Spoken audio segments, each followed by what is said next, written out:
The Daily Miracle. Yes, he's one of those men that don't know how to manage. Good situation, regular income, quite enough for luxuries as well as needs, not really extravagant, and yet the fellow's always in difficulties. Somehow he gets nothing out of his money. Excellent flat, half empty. Always looks as if he's had the brokers in. New suit, old hat. Magnificent necktie, baggy trousers. Asks you to dinner, cut glass, bad mutton, or Turkish coffee, cracked cup. He can't understand it. Explanation simply is that he fritters his income away. Wish I had the half of it. I'd show him. So, we have most of us criticized at one time or another in our superior way. We are nearly all chancellors of the exchequer. It is the pride of the moment. Newspapers are full of articles explaining how to live on such and such a sum, and these articles provoke a correspondence whose violence proves the interest they excite. Recently, in a daily organ, a battle raged round the question whether a woman can exist nicely in the country on £85 a year. I have seen an essay, How to Live on 8 shillings a Week, but I have never seen an essay, How to Live on 24 hours a day. Yet it has been said that time is money. That proverb understates the case. Time is a great deal more than money. If you have time, you can obtain money, usually. But though you have the wealth of a cloakroom attendant at the Carlton Hotel, you cannot buy yourself a minute more time than I have, or the cat by the fire has. Philosophers have explained space. They have not explained time. It is the inexplicable raw material of everything. With it, all is possible. Without it, nothing. The supply of time is truly a daily miracle, an affair genuinely astonishing when one examines it. You wake up in the morning and lo, your purse is magically filled with 24 hours of the unmanufactured tissue of the universe of your life. It is yours. It is the most precious of possessions. A highly singular commodity showered upon you in a manner as singular as the commodity itself. For remark, no one can take it from you.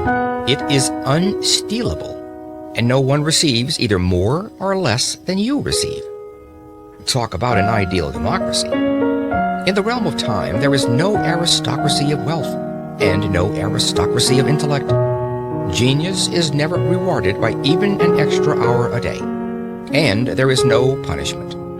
Waste your infinitely precious commodity as much as you will, and the supply will never be withheld from you.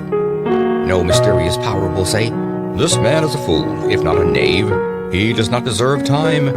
He shall be cut off at the meter." It is more certain than consols, and payment of income is not affected by Sundays.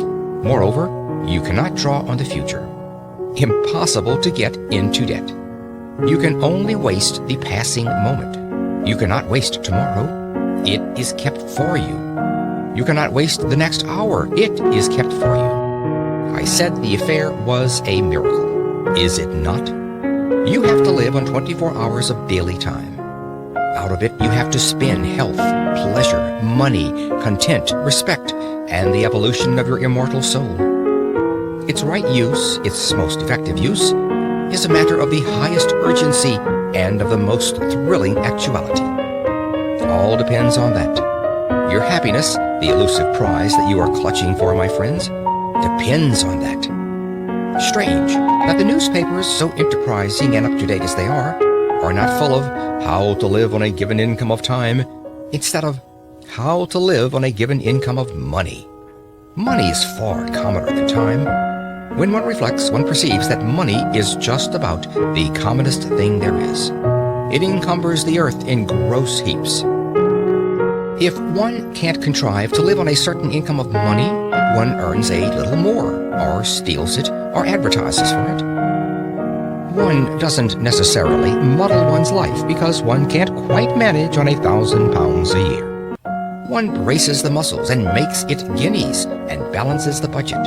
But if one cannot arrange that an income of 24 hours a day shall exactly cover all proper items of expenditure, one does muddle one's life definitely.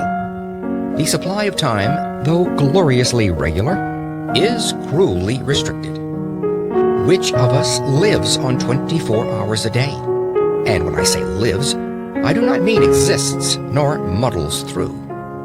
Which of us is free from that uneasy feeling that the great spending departments of his daily life are not managed as they ought to be? Which of us is quite sure that his fine suit is not surmounted by a shameful hat, or that in attending to the crockery he has forgotten the quality of the food? Which of us is not saying to himself, which of us has not been saying to himself all his life, I shall alter that when I have a little more time? We never shall have any more time. We have, and we have always had all the